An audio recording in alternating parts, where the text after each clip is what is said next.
औज़ुबिल्लाहि बिस्मिल्लाहिर्रहमानिर्रहीम। अस्सलाम वालेकुम viewers, welcome to Flourish Learning. और आज की वीडियो में हम लोग डिस्कस करेंगे ENG 301 लेसन नंबर 6। इससे पहले 5 लेसन हमारे कंप्लीट हो चुके हैं, यानी कि हमारा जो बिजनेस एंड कम्युनिकेशन की जो बुक है, इसको जो आप ये कह दें कि फर्स्ट पार्ट, ठीक है, पार्ट ए हमारा कंप्लीट हो चुका है। आज जो हम न्यू चीज़ स्टार्ट करने जा रहे हैं वो है नॉन वर्बल कम्युनिकेशन, ठीक है, objectives of non verbal communication. और आज से जो हमारा ये यानी कि लेसन है, यहाँ से नॉन वर्बल कम्युनिकेशन के जो यानी कि आप ये कहते हैं टॉपिक्स हैं डिफरेंट, जो हम बिजनेस एंड कम्युनिकेशन में डिस्कस करेंगे। तो आज से नॉन वर्बल कम्युनिकेशन स्टार्ट होने जा रही है, ठीक है। इसमें इसके जो ऑब्जेक्टिव्स हैं वो क्या है, सबसे पहले इसमें हम लोग पढ़ेंगे क्या, define the term non verbal communication, कि सबसे पहले हम नॉन वर्बल कम्युनिकेशन को डिफाइन करेंगे। उसके बाद list and define the 4 types of non verbal, कि नॉन वर्बल कम्युनिकेशन की जो 4 टाइप्स होती हैं उनको लिस्ट भी करेंगे, यानी कि उनको उनके नेम भी बताएंगे और उनको फर्दर आगे डिफाइन भी करेंगे। उसके बाद identify its importance to the total message. उसके बाद कम्युनिकेशन जो नॉन वर्बल कम्युनिकेशन होती है इसकी आइडेंटिफिकेशन करेंगे, ठीक है, और इसकी यानी कि जो इंपॉर्टेंस है उसके बारे में बताएंगे कि ये कितने इंपॉर्टेंट है फॉर द टोटल मैसेज। उसके बाद 4 ways of grouping non verbal communication, यानी कि जो 4 वेज ऑफ ग्रुपिंग है, ठीक है, उनके दरमियान फ़र्क करेंगे नॉन वर्बल कम्युनिकेशन के लिए। Identify 7 aspects of non verbal behaviour, तो उसके बाद नॉन वर्बल बिहेवियर के जो 7 एस्पेक्ट्स हैं उनको आइडेंटिफाई करेंगे। उसके बाद हाईलाइट द रोल ऑफ, तो ये जो इनके पूरा आप नॉन वर्बल कम्युनिकेशन में चीज़ें पढ़ेंगे, ठीक है, जो यानी कि पूरे नॉन वर्बल, ये इस लेसन में नहीं है, जो आगे वाले लेसन होंगे, लेसन नंबर 7 और 8 भी होगा आई थिंक, तो उसके अंदर भी ये चीज़ आप पढ़ेंगे, यानी कि ओवरऑल जो ये लेसन नंबर 6, 7, 8 या आगे फर्दर 9, 10 भी हो, तो उसमें आप लोग सिर्फ नॉन वर्बल को यानी कि डिफाइन करेंगे, ठीक है, यानी कि नॉन वर्बल के रिलेटेड हम लोग डिस्कस करेंगे। यहाँ पे देखें सबसे पहले जो हमारा टॉपिक है interpreting the non verbal part of the message. अब यहाँ पे देखें सबसे पहले तो ये डेफिनेशन लिखी हुई है, ठीक है, नॉन वर्बल की definition. Non verbal communication consist of that part of a message that is not encoded in words, कि नॉन वर्बल कम्युनिकेशन उस मैसेज को कहा जाता है जो कि लफ्ज़ों की सूरत में नहीं होता। अब यहाँ पे आप एक और चीज़ देखें कि चाहे आप रिटन कम्युनिकेशन कर रहे हो, चाहे आप ओरल कम्युनिकेशन कर रहे हो, ठीक है, वहाँ पे रिटन के साथ और ओरल के साथ भी नॉन वर्बल कम्युनिकेशन लाजमी होती है, ठीक है। फॉर एग्जांपल कि आप बोल रहे हैं, ठीक है, यानी कि कोई भी आप वीडियो लेक्चर देखते हैं, तो वीडियो लेक्चर में सर आपके सामने होता है, सर आपको बात बता भी रहा होता है, तो वो तो हो गया ओरल कम्युनिकेशन। लेकिन उसके साथ सर का आई कांटेक्ट, उसके साथ सर की फ़िज़िकल अपीयरेंस, और उसके साथ सर का जो यानी कि हैंड आई कोऑर्डिनेशन है वो, और उसके बाद सर का बॉडी मूवमेंट, तो ये जो सारी चीज़ें होंगी ना, आई कांटेक्ट से लेकर ये सारी चीज़ें आपको नॉन वर्बल कम्युनिकेशन में यानी कि ये आ जाती हैं, ठीक है। वर्बल तो वो हो गया कि सर आपको यानी कि ओरल कम्युनिकेशन कर रहे हैं, लेकिन बाकी जो उसके साथ हैंड शेड यानी कि ये आई मूवमेंट, उसके बाद हैंड आई कोऑर्डिनेशन, और उसके बाद बॉडी की मूवमेंट्स, हैंड की मूवमेंट्स, पाँव की मूवमेंट्स, तो ये जो सारी चीज़ें होती हैं ये आ जाती हैं नॉन वर्बल कम्युनिकेशन में। फॉर एग्जांपल कि आप देखें कि 2 लोग आपस में बात कर रहे हो, ठीक है, एक ऑफिसर है और एक आम यानी कि उसका वर्कर है, ये 2 लोग आपस में बात कर रहे हैं, आप पास से गुजरते हैं, आपको फ़ौरन आइडिया हो जाता है कि यार ये एक इनमें से एक अफसर है और एक इसका वर्कर है। अब यहाँ से कैसे आपको आइडिया हुआ है, क्या उन्होंने कोई आपको बताया, ना ही आपने पूछा है। अब यहाँ से जो आइडिया हो गया ये हुआ है या तो फिजिकल अपीयरेंस से हुआ है कि जो यानी कि ऑफिसर था उसकी जो ड्रेसिंग थी वो कहीं ज़्यादा यानी कि बेहतर थी, वो प्रॉपर यानी कि वेस्ट कोट में था, तो आपको आइडिया हो गया, टाई वगैरह लगी हुई थी, तो आपको आइडिया हो गया ये बंदा ऑफिसर है। और जो वर्कर था वो नॉर्मल ड्रेसिंग में था, तो आपको आइडिया हो गया यार ये बंदा थोड़ा सा इससे नीचे वाला है।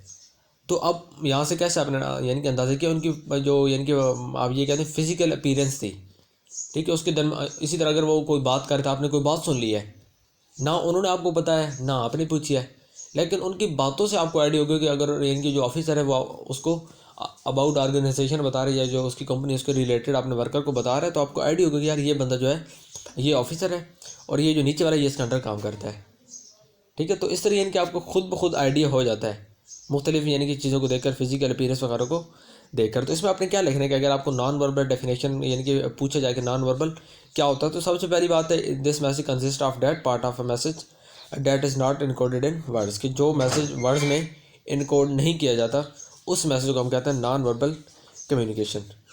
उसके बाद एक और the non verbal part of the message tends to be less conscious, कि ये जो मैसेज होता है ये हमेशा लेस कॉन्शियस होता है, and often reveals the sender's feeling and preferences more spontaneously and honestly than the verbal part.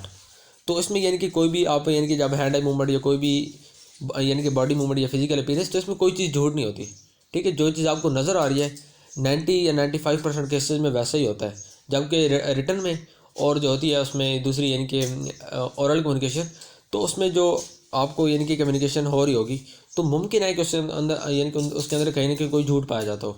लेकिन जो नॉन वर्बल कम्युनिकेशन होता है तो इसके अंदर आप देखेंगे कि किसी की फिजिकल अपीयरेंस वो झूठ नहीं है, वो लाजमी बात है कि ऑफिसर ही है, जिसका आपने ड्रेसिंग देखी, आपने आईडी लगा ली है सिर्फ ड्रेसिंग से, फिजिकल अपीयरेंस से कि ये बंदा यार ऑफिसर और ये इसका वर्कर है। तो सर यानी कि इस चीज़ को कहते हैं नॉन वर्बल कम्युनिकेशन। उसके बाद देखिए 4 types of non verbal message, कि नॉन वर्बल मैसेज की जो 4 टाइप्स हैं वो क्या, पर्सनल, उसके बाद common to group of people और कल्चर, उसके बाद यूनिवर्सल, और उसके बाद अनरिलेटेड टू द मैसेज। तो हम जल्दी जल्दी इन सबको डिफाइन करते हैं। सबसे पहले personal, non verbal communication involves the kinds of non verbal behaviour that are unique to a person, कि हर बंदे का जो बिहेवियर होता है वो यानी कि एक बंदे से मुख्तलिफ होता है। ठीक है, हर बंदे का यानी कि कोई एक लफ्ज़ है तो उसका जो मतलब होगा वो एक बंदे की नज़र में डिफरेंट होगा, दूसरे बंदे की नज़र में वही मैसेज डिफरेंट होगा। ठीक है, अब यहाँ पर देखें non verbal communication involves kind of non verbal behaviour that are unique to a person, कि कोई बंदा बात कर रहा होगा तो ठीक है उसकी जो हैंड आई मूवमेंट होगी या आई कोऑर्डिनेशन होगा वो डिफरेंट होगा थोड़ा सा, और जो दूसरा बंदा होगा उसका थोड़ा सा और होगा। इसी तरह यानी कि उसकी जो फिजिकल अपीयरेंस होगी वो भी डिफरेंट हो सकती है, बिल्कुल हो सकती है, लाजमी तो नहीं कि हर बंदे की फिजिकल अपीयरेंस सेम हो। तो इस यानी कि ये जो चीज़ होती है किस तरह जो कम्युनिकेशन होगी वो आ जाती है पर्सनल में। ठीक है, आगे देखें the meaning is also unique to the person sending the message, कि जो यानी कि मीनिंग हो जो वो मैसेज कर रहा है उसका मतलब भी सेंड करने वाले की नज़र में और होता है, जबकि रिसीवर होगा उसकी नज़र में बिल्कुल और हो सकता है, और जो कोई और सेंडर होगा उसकी नज़र में ये मैसेज बिल्कुल और हो सकता है। इसी तरह कल्चरल जो यानी कि सेकंड टाइप है वो है कल्चरल। इसमें देखें इसका ताल्लुक होता है by contrast is characteristics of are common to group of people, कि इसमें कोई ऐसी चीज़, कोई ऐसी खसूसियत जो कि ग्रुप ऑफ पीपल में यानी कि सेम हो। फॉर एग्जांपल कि अब यानी कि कोई आपसे बात करता है, आप उसको सारे ला के जवाब दे देते हैं। अब आपकी नज़र में तो उसने ये कह दिया कि यार इसका जवाब जो है वो नाम है, उसने सारे ला दिया। ठीक है, कि उसने यानी कि सारे लाए, आप समझ गए कि इसका जवाब नाम है। लेकिन अब कई ऐसे कंट्रीज हो सकते हैं जहाँ पे ऐसे सारे लाने को जुर्म समझा जाता हो। यहाँ पे तो यानी कि आपको पता चल गया है, आपका फ़ायदा हो गया है। लेकिन कुछ ऐसे कंट्रीज हो सकते हैं जहाँ पे सर को हिलाने को वो जुर्म समझते हो, या अगर वहाँ पे कोई यानी कि अदालत है, वहाँ पे मुजरिम खड़ा है, ठीक है, उसने कोई जज ने कोई बात पूछी, मुजरिम ने सर झुका लिया है, उसने आई कांटेक्ट नहीं किया, तो मुमकिन है कि वो गलत है। और वहाँ का जो रूल है उसके मुताबिक अगर यानी कि उसने आई कांटेक्ट नहीं किया तो आई कांटेक्ट ना करने वाला मुजरिम हो सकता है। इस तरह यानी कि अब यहाँ पे हम देखें तो हम आई कांटेक्ट करते हैं तो हम कहते हैं कि ठीक है। इसी तरह कई कंट्रीज़ हैं ऐसी जहाँ पे आई कांटेक्ट कर, मैं एग्जांपल दे रहा हूँ कि जहाँ पे आई कांटेक्ट करने से ना करने से आपको नुकसान हो सकता है। तो इस तरह यानी कि ये जो यानी कम्युनिकेशन आ जाती है, हर कल्चर में डिफरेंट चीज़ें होती हैं। उसके बाद देखें थर्ड चीज़ universal non verbal communication. Universal non verbal communication में इसमें ये आप कहते हैं कि कोई ऐसी चीज़ जो तमाम ह्यूमन काइंड में कॉमन होती है। फॉर एग्जांपल कि कोई भी खुशी का मौका होगा, ठीक है, यानी कि किसी भी बंदे को आप देखेंगे, ख्वाह वो किसी कल्चर का है, किसी भी ऑर्गेनाइजेशन का है, किसी भी कंट्री का है, किसी भी कौम का है, कोई भी है, ठीक है, किसी भी रंग का है, किसी भी ज़ात का है, वो अगर बंदा हंस रहा है या खुश है तो आप समझ जाएंगे कि यार इस बंदे को कोई यानी कि इंटरनल खुशी है, या इसकी जो यानी कि एक्साइटमेंट है वो बता रही कि ये बंदा बहुत ज़्यादा खुश है। तो ये चीज़ सब में सेम होगी कि जब भी कोई बंदा अंदर से खुश होगा तो वो आपको हंसता हुआ नजर आएगा। ठीक है, इसी तरह जब यानी कि कोई परेशानी होगी, कोई मुसीबत होगी, तो ख्वाह किसी कल्चर का बंदा है, किसी ऑर्गेनाइजेशन का है, किसी भी कंट्री का है, किसी भी यानी कि इलाके का है, तो वो जब आप उसको देखेंगे तो वो परेशान होगा, जिसका सीधा सीधा मतलब है कि इसके पीछे जो रीज़न है वो कोई ना कोई यानी कि आप ये कहने को बुरी चीज़ है, कोई अनफेवरेबल यानी कि सिचुएशन है जो इस बंदे के फेवर में नहीं है, जिसलिए ये परेशान है। तो ये तमाम ह्यूमन काइंड में ये चीज़ें सेम है कि जब भी कोई यानी कि खुशी होगी तो तमाम यानी कि लोग आपको हंसते हुए नजर आए, समझ आए कि इनको कोई खुशी है। इसी तरह यानी कि जब आपको लोग परेशान नजर आए तो समझ जाएं कि इनके पीछे यानी कि कोई ना कोई परेशानी, कोई टेंशन है जिस वजह से ये आपको परेशान नजर आ रही है। ये किसी एक जगह पे नहीं बल्कि हर जगह पे ये जो नॉन वर्बल कम्युनिकेशन है ये हो रही है। यानी कि तमाम के ह्यूमन काइंड का जो बिहेवियर है वो डिफरेंट सिचुएशन में सेम ही होता है। उसके बाद आ जाए इसमें ये अनरिलेटेड नॉन वर्बल कम्युनिकेशन।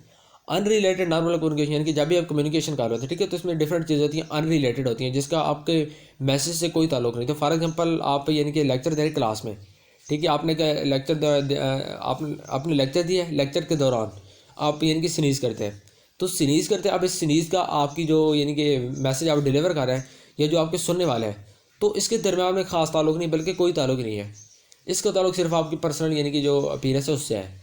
हाँ, ये है कई दफ़ा ऐसा होता है कि अगर यानी कि आप स्नीज़ करेंगे तो जो अगला बंदा होगा वो समझ जाएगा, जो आपके यानी कि सुनने वाले होंगे, कि यार ये इस बंदे को टायर्डनेस फील हो रही है। तो इस तरह की चीज़ें भी कई दफ़ा हो जाती हैं। तो इसको क्या कहते हैं, यानी कि ये भी एक जो नॉन वर्बल कम्युनिकेशन है उसकी टाइप है। अनरिलेटेड, नाम से ज़ाहिर है कि इसका ताल्लुक आपका जो मैसेज होगा उससे नहीं होगा। आगे मेंशन भी है कि such as a sneeze is unrelated to the verbal message. ठीक है। उसके बाद एनालाइजिंग नॉन वर्बल मैसेज, कि जब भी इनके नॉन वर्बल कम्युनिकेशन होती है तो उसको आप एनालाइज किस तरह करते हैं। People communicate non verbally with body movement and with personal relationship behaviours, कि लोग आपस में कम्युनिकेट करते हैं बॉडी मूवमेंट के साथ और उसके साथ उनके दरमियान जो पर्सनल रिलेशनशिप्स होते हैं उनकी वजह से वो आपस में इनके कम्युनिकेशन करते हैं। और ये जो कम्युनिकेशन होती है ये नॉन वर्बल, ये हमेशा कहीं ना कहीं किसी कंटेक्स्ट के अंडर, किसी न किसी फ्रेम वर्क के अंडर होती है। ठीक है। आपने लेसन नंबर 3 या 4 में आपने पढ़ा है कि कंटेक्स्ट जो एक बहुत ब्रॉड फील्ड थी, जिसमें हमने यानी कि स्टडी किया था कि एजुकेशन उसमें शामिल हो सकती है, personal skills, personal likes dislike, culture, organisation, country, different चीज़, बहुत सारी चीज़ें हमने डिस्कस की थी कि उस यानी कि जो कंपोनेंट्स ऑफ कम्युनिकेशन में। ठीक है। तो कंपोनेंट्स ऑफ कम्युनिकेशन में कॉन्टेक्स्ट का रोल बहुत इंपॉर्टेंट होता है। इसी तरह नॉन वर्बल में जो कॉन्टेक्स्ट होता है ये लाजमी होता है। कॉन्टेक्स्ट से कोई ना कोई फ्रेमवर्क आपको वहाँ पे लाजमी नजर आएगा, जिसकी बेस पर वहाँ पे यानी कि दो मुख्तलिफ लोग होंगे या यानी कि ग्रुप ऑफ पीपल होगा जिनके दरमियान जो कम्युनिकेशन होती है वो हो रही होती है। ठीक है। और उसके दरमियान जो यानी कि बॉडी मूवमेंट्स होती है उसके थ्रू भी हो सकती है, और पर्सनल जो रिलेशनशिप्स होते हैं इनके दरमियान भी हो सकती है। और डिफरेंट ओकेजन्स के ऊपर यहाँ पे देखें, on different occasions the same non verbal gesture में हैव कम्प्लीटली डिफरेंट मीनिंग्स, कि डिफरेंट यानी कि ओकेजन, डिफरेंट मौक़ों के ऊपर सेम जो नॉन वर्बल मैसेज है उसका कई दफ़ा मतलब यानी कि डिफरेंट हो सकता है, बिल्कुल कम्प्लीटली डिफरेंट हो सकता है। तो ये जो यानी कि without context and spoken work, तो कंटेक्स्ट के बगैर ये जो नॉन वर्बल कम्युनिकेशन है इसका वजूद बिल्कुल नहीं है। उसके बाद एनालाइजिंग नॉन वर्बल कम्युनिकेशन में theoretical writings and research classify non verbal communication into 7 main areas, के नॉन वर्बल कम्युनिकेशन को जानने के लिए कौन से यानी कि एरियाज़ हैं जिनका जानना ज़रूरी है। तो सबसे पहले बॉडी मूवमेंट को हम डिस्कस करेंगे। बॉडी मूवमेंट क्या होती है? बॉडी मूवमेंट, ठीक है, आप यहाँ पे देखें hand, feet and legs, posture, eye movement and facial expressions, all these affect the message, कि जब भी आपको मैसेज डिलीवर कराते हो तो आपकी बॉडी मूवमेंट बहुत इंपॉर्टेंट रोल प्ले करती है नॉन वर्बल कम्युनिकेशन में। ठीक है। इसमें आ जाते हैं हैंड्स की यानी कि मूवमेंट आ जाती है, उसके बाद हेड की, उसके बाद फीट की, लेग्स की, एंड पोस्चर क्या होता है? पोस्चर होता है कि फॉर एग्जांपल कि आप इंटरव्यू देने जाते हैं। ठीक है। इंटरव्यू, अब आप इंटरव्यू देने गए, आप भी चेयर पे बैठ गए हैं, जो इंटरव्यू आपका लेने वाला है वो भी चेयर पे बैठे हुए हैं, लेकिन उसके बैठने का स्टाइल बहुत डिफरेंट होगा। वो ईजिली कंफर्टेबल ही है कि आराम से बैठा होगा, लेकिन आप जो होंगे आप नर्वस होंगे, आपकी जो लेग्स होंगी वो यानी कि थोड़ी सी आपस में क्लोज होंगी, आप ऐसे सोकर के यानी कि बैठे होंगे। ठीक है। लेकिन जो आपका इंटरव्यूअर होगा वो काफ़ी कॉन्फिडेंस से बैठा होगा। तो ये यहाँ पे पोस्चर का डिफरेंट आ गया कि आपका पोस्चर और है, उसका पोस्चर और है। तो यहाँ पे भी एक कम्युनिकेशन हो रही है। आपका यानी जब इस तरह सुकड़ के बैठेंगे तो यहाँ से कौन सी नॉन वर्बल कम्युनिकेशन हो रही है कि अगले यानी कि जो बंदा आपको देखेगा वो समझ आएगा ये बंदा यार नर्वस है, जो ये डर के बैठे हुए है। ठीक है। तो इसी तरह यानी कि कई दफ़ा स्टैंडिंग पोजीशन में ये चीज़ होती है कि पोस्चर, कई दफ़ा किसी के खड़े होने का जो स्टाइल होता है वो आपको नॉन वर्बल यानी कि कम्युनिकेशन हो रही तो वो आपको बता रहा था कि इसका ये मतलब है, लेकिन आपका जो स्टाइल होगा वो और होगा। तो इस तरह यानी कि यहाँ पे नॉन वर्बल को हैंड मूवमेंट्स हो गई, आई की कॉन्टैक्ट हो गया, तो ये जो सारी चीज़ होती हैं ये आ जाती हैं बॉडी मूवमेंट में।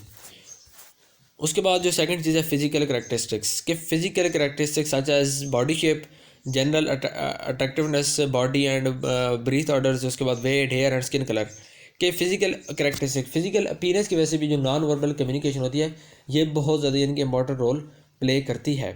इसमें आप देखें कि सबसे पहले यानी कि जो इंसान का कलर होता है, ठीक है, यानी कि बॉडी का कलर, उसके बाद वज़न, उसके बाद सर के बाल जो हो गया उनका स्टाइल, उसके बाद बियर्ड का स्टाइल, ठीक है, उसके बाद स्किन कलर, ये सारी चीज़ें जो होती हैं ये आ जाती हैं फिजिकल यानी कि करैक्टरिस्टिक्स। मैंने सबसे पहले आपको एग्जांपल दिया है कि दो बंदे आपस में बात कर रहे हैं। ठीक है। एक बंदे की जो ड्रेसिंग है वो बहुत ज़्यादा अच्छी है, ठीक है, उसने वेस्ट कोट टाई वगैरह लगाई हुई है, जबकि दूसरा बंदा वो शलवार कमीज में नॉर्मल। तो आप समझ जाएंगे कि जो बंदा यानी कि वेस्ट कोट में प्रॉपर टाई लगी हुई वो बंदा एक ऑफिसर है, एक हाई ग्रेड पे है, और जो नीचे वाला जो यानी कि जिसके साथ वो बातें कर रहा है तो वो ऐन मुमकिन है कि वो उससे नीचे काम कर रहा है। तो ये बिल्कुल अब ये नॉन वर्बल कम्युनिकेशन हुई है, यानी कि नॉन वर्बली आप लोग जान गए, उसने आपको नहीं बताया कि वो कौन है, ना ही आपने पूछा है, हालांकि बस आप सिर्फ उसकी फिजिकल अपीयरेंस की वजह से आप उसको जान गए। तो ये हो गया फिजिकल अपीयरेंस, यानी कि फिजिकल करैक्टरिस्टिक्स या फिजिकल अपीयरेंस की वजह से आप उसको जान गए, यानी कि आपके जहन में कोई ना कोई बात पैदा होगी कि इसको रिलेटेड कि ये बंदा फलां ऑर्गेनाइजेशन का, ये यानी कि इस तरह की, या उसने आगे कार्ड लगाया, फॉर एग्जांपल उसने आगे अपना जो ऑर्गेनाइजेशन है उसका कार्ड मेंशन किया हो, कार्ड आगे यानी कि गले में डालो हो, तो बगैर कुछ पढ़े, बगैर कुछ देखे आप कार्ड को देखेंगे, आपको आइडिया हो जाएगा यार ये बंदा ऑफिसर है, या कार्ड को देखेंगे तो आपको आइडिया हो जाएगा ये बंदा फलां ऑर्गेनाइजेशन का है। तो इसमें ना कोई आपको बता रही है सिर्फ और सिर्फ फिजिकल अपीयरेंस की वजह से। यानी कि इस तरह आपका यानी कि जो बॉडी का कलर होता है, स्किन कलर हो गया, उसके बाद आपका वेट, आपके हेयर्स, तो ये सारी चीज़ें भी फिजिकल अपीयरेंस में आ जाती है कि जब भी आप इसको देख के यानी कि कोई ना कोई नॉन वर्बल कम्युनिकेशन कर रहे होते हैं तो ये सारी चीज़ें आपकी आ जाती हैं फिजिकल करेक्टरिस्टिक्स में। उसके बाद में because people react and response to these factors they all determine their responses in interpersonal encounters. First impressions कि जब भी आप किसी से मिले होते हैं, ठीक है, आप यहाँ पे ये नहीं कि डायरेक्ट आप नॉन वर्बल कम्युनिकेशन करेंगे, आप पहले किसी से मिले थे, उसके जो वेट था, उसका कलर था, उसके सर का कलर, उसके यानी कि बालों का स्टाइल, वो सारी चीज़ आपके माइंड में थी। नेक्स्ट दफ़ा जैसे आप मिलेंगे तो आपके माइंड में फ़ौरन वो बंदा आ जाएगा। इस तरह क्या होगा, नॉन वर्बल कम्युनिकेशन होगी। उसके बाद देखें यहाँ पे एक और चीज़ जो है वो आ गया है para language. Para language vocal qualities. Para language कहते हैं कि जब भी यानी कि आप बात करेंगे, ठीक है, कोई भी आप बात करते हैं, ठीक है, तो आपके जो बात करने का स्टाइल होगा, मैसेज तो आप दे रहे हैं लेकिन मैसेज आप किस तरह दे रहे हैं, तो ये आ जाता है पैरा लैंग्वेज में। ये देखिए, is the part of language associated with but not involving the word system, it consist of the voice qualities. कि इसमें जो आपकी आवाज़ की क्वालिटी होगी, ठीक है, कि आप कोई भी मैसेज तो दे रहे हैं लेकिन आपकी जो आवाज़ की क्वालिटी है वो क्या है। आपकी आवाज़ की क्वालिटी जैसी होगी तो अगला बंदा जो सुनने वाला होगा वो समझ जाएगा कि यार ये मसला है। फॉर एग्जांपल नीचे देखें, voice qualities includes pitch range, उसके बाद pitch control, rhythm control and then tempo, articulation control, और उसके बाद यहाँ पे एक और चीज़ मेंशन है, रेजोनेंस। ठीक है, तो ये यानी कि डिफरेंट पिच रेंज कि जब भी आपको यानी कि माइंड में कोई खुशी होगी तो लाजमी बात है कि आपकी जो पिच होगी आवाज़ की वो ज़्यादा होगी, एक्साइटेड होंगे आप। इसी तरह जब आपको परेशानी होगी, कोई टेंशन होगी, तो आपकी जो पिच होगी वो कम होगी, पिच की रेंज यानी कि लोएस्ट होगी।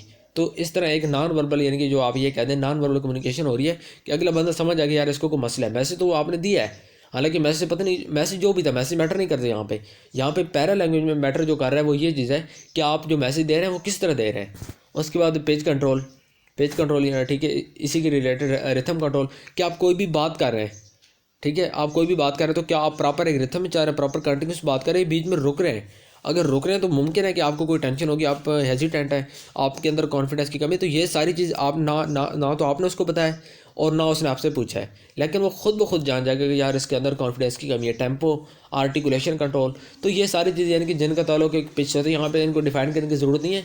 जस्ट आपको मैं हल्का सा आइडिया दे रहा हूँ कि इनका यानी कि ये सब आप नाम जहन में रख लें कि इनका ताल्लुक इससे होता है कि आप कोई भी यानी कि मैसेज दे रहे हैं वो कैसे आप दे रहे हैं। तो ये जो पाँच यानी कि 4-5 यहाँ पे फैक्टर लिखे हुए, वॉइस की क्वालिटीज़ लिखी हुई हैं, तो इनको आपने माइंड में रख लेना, बाकी यहाँ पे ये इतने इंपॉर्टेंट नहीं है। उसके बाद para language vocal qualities. Vocalisation also gives the clue to the total message. 3 of these are shown in table. The tone of voice, rate of speaking and voice inflection are important part of the total message. इसमें देखिए वो example दे रहा है कि tired person for example will speak more slowly, कि कोई tired person होगा, थका हुआ बंदा होगा, ठीक है, वो अपनी बात को ज़्यादा स्लो करेगा। इसी तरह जो बंदा फ्रेश होगा वो अपनी बात को बहुत तेज़ करेगा। आप समझ जाएंगे यार ये बंदा फ्रेश है, ठीक है। मैसेज जो भी दे रहा है, मैसेज यहाँ पे डिपेंड नहीं कर रहा, मैसेज के ऊपर कोई डिपेंडेंस नहीं है। वो बंदा अगर आपको स्लो मैसेज दे रहा है यानी कि डल आवाज़ में दे रहा है तो आप फ़ौरन समझ जाएंगे यार कोई ना कोई मसला है। मैसेज जो भी वो दे रहा है, चाहे वो हंस के दे रहा है जो भी, लेकिन आप समझ जाएंगे यार इसकी आवाज़ में कुछ है, इसको कोई परेशानी है। इसी तरह अगर वो एक्साइटमेंट में कोई मैसेज दे रहा है, आप समझ जाएंगे बगैर उसके बताए कि यार इस बंदे को कोई खुशी है।